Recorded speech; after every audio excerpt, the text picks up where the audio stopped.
বিজেপিৰ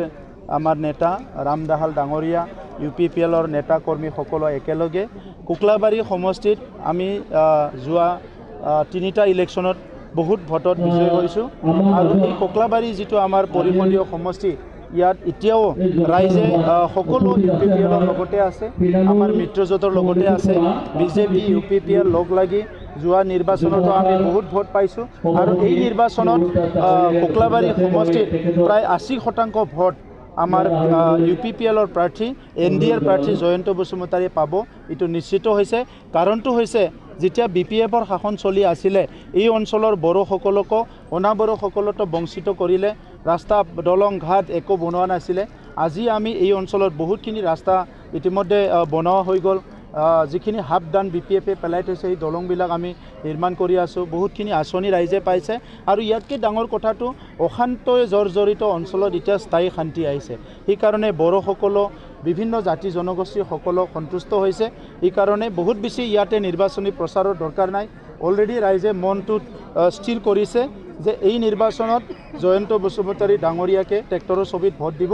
আৰু প্ৰধানমন্ত্ৰী নৰেন্দ্ৰ মোদী ডাঙৰীয়াক কৃতজ্ঞতা জনাই অসমৰ মুখ্যমন্ত্ৰী ডক্টৰ হিমন্ত বিশ্ব শৰ্মা ডাঙৰীয়াক কৃতজ্ঞতা জনাই এই অঞ্চলৰ ৰাইজে শান্তি ঘূৰাই আনাৰ কাৰণে এই ভোটটো দিব আৰু এই ভোটত কোনো ভেজাল নাই কোনো বেলেগ চিন্তা নাই আৰু দূৰ দূৰলৈকে আমাৰ এইবাৰ কোকৰাঝাৰত কোনো কণ্টেষ্ট নাই BPFৰ যিটো কেণ্ডিডেট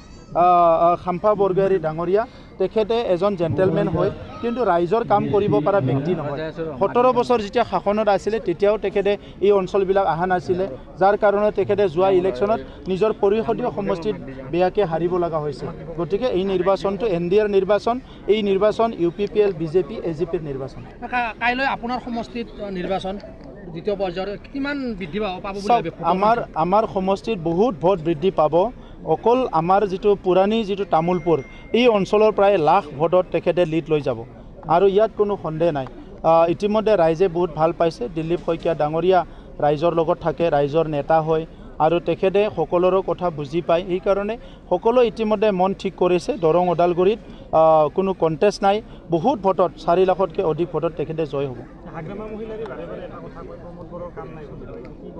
সেইটো তেখেতে মানে কৈছে যে তেখেতক আমি ক'ব লাগে নাঙলৰ একো ভেলু নাই এতিয়া বুজিছেনে হাগ্ৰামা মহিলাৰীক 17 বছৰ মৰম দি পেলাই ৰাইজে এতিয়া চবে পস্তাইছে চবে কৈছে আমাৰ ভুল হৈছে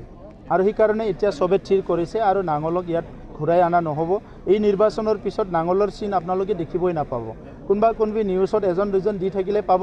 আদাৰৱাইজ পাব্লিকেটো পাহৰিবৰ কাৰণে চবে ৰেডি হৈ গ'ল আপুনি এটা কথা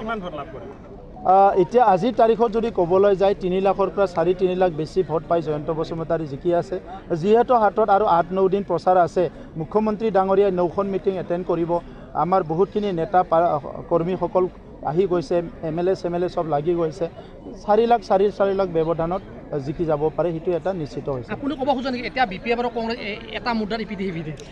কংগ্ৰেছটোতো মুদ্ৰাটো নাই এতিয়া আৰু BPFও মুদ্ৰাত নাথাকিব এই বছৰ মানে তেখেতসকলে ছবিটো মানুহে পাহৰি যাব বুলি ইলেকশ্যনটো খেলিছে জিকিবৰ কাৰণে খেলা নাই কোনো এটা সমষ্টিত কোনটো সমষ্টিত জিকিব পৰাটো পৰিৱেশে নাই সেইকাৰণে নাঙলৰ ছবিটো ৰাইজে পাহৰি যাব বুলি পেলাই হাগ্ৰামা মহিলাৰী ডাঙৰীয়াই নিৰ্বাচন খেলিছে আৰু নেক্সট নিৰ্বাচনত মানুহ ঘৰে ঘৰে গৈ মাতিলেও নাঙলৰ ছবিত আহত ইলেকশ্যন খেলক কোনো নাহিব চাই ল'ব আপোনালোকে হাগ্ৰামা মহিলাৰে দাবী কৰি আছে যে দৰং ওদালগুৰি আৰু কোকৰাঝাৰ দুয়োটা সমষ্টিতে বিপুল ভোটত চাওক আপোনালোকে হাগ্ৰামা মহিলাৰী ডাঙৰীয়াৰ দাবীটো লৈ লওক মই নিজৰটো লৈ লৈছোঁ আৰু দৰং ওদালগুৰিত 4 লাখতকৈ অধিক ভোটত আমাৰ প্ৰাৰ্থী জয় হৈ আছে আজিৰ তাৰিখত 4-3 লাখত আমাৰ জয়ন্ত বসুমতাৰী ডাঙৰীয়া লিড লৈ আছে আৰু 8-9 দিন কেম্পিং কৰাৰ পিছত এইটো 5 লাখলৈ যাব পাৰে তাৰমানে এতিয়া BPFৰ ধনবল বাহুবলটো নচলে আৰু এতিয়া BPF চাওক এটা সময়ত এইটো অচল পইচাৰ নিচিনা হৈ যায় আগৰ 500 টকা আনিলে তাৰ ভেলুটো 500 কিন্তু এতিয়াতো 0